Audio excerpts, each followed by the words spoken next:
21. Some works of Walter Thomas Turpin. Gospel Papers. Who is on our side, who? Romans 8 verses 31 to 39. In the ward of a city hospital lay a young man, whose emaciated form and pallidly worn face spoke of days and months of suffering. Yet there was a peaceful, quiet, calm expression in the features of this child of pain.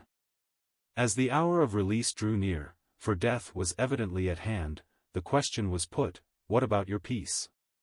Without the slightest hesitation, the answer came from the lips that were soon to be hushed in the silence of death, "Oh, sir, I have got peace, sure God is for me."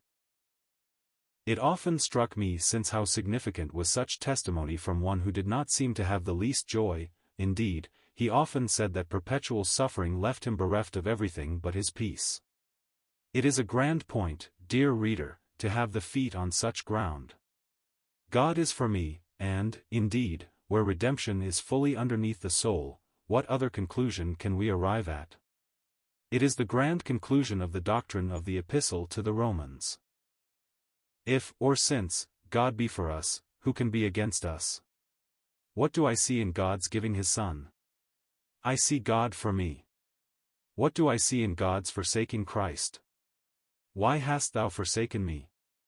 I see God for me. What do I hear in that cry, my God, my God?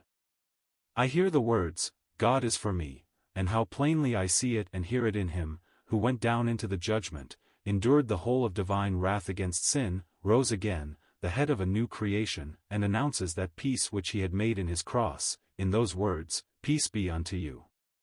It is a wonderful rest to the heart to find out after all our natural misgivings, after all Satan's lies, God is for us. It is a tower of strength which is invincible, it is a fortress which never yet was taken. God for us.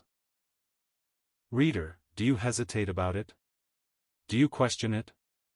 Listen to how God himself pleads the truth of it with you. He that spared not his own Son, but delivered him up for us all. It is a simple, undeniable, convincing fact. He spared not his own Son. Do you remember the scene of Genesis 22, where the faith of Abraham is tested, and rises to the claims and demands of God? Do you remember how every word expressing the demand of God upon him, must have penetrated to the quick the soul of the Father? Take now thy son, not only so, but thine only son Isaac, and not only so, but whom thou lovest. As if God had said, I ask you to break the tenderest link, the dearest tie and bond you have, destroy your connection with the promise, in Isaac shall thy seed be called. And do you remember what the testimony of God from heaven was concerning the faith that rose triumphant above everything to God himself? Now I know, says God, thou fearest God, seeing thou hast not withheld thy Son, thine only Son, from me.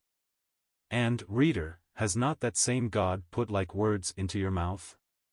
For standing on the resurrection side of the cross, with death, judgment, and hell behind you, gazing by faith on him who once hung bearing the judgment on that cross, on him who there, by his death, not only established divine righteousness, but also the ground of relationship with his Father, now our Father, I say, do not these words spring up from the moved depths of your soul? Now I know God is for me, seeing he has not withheld his Son, his only Son, from me?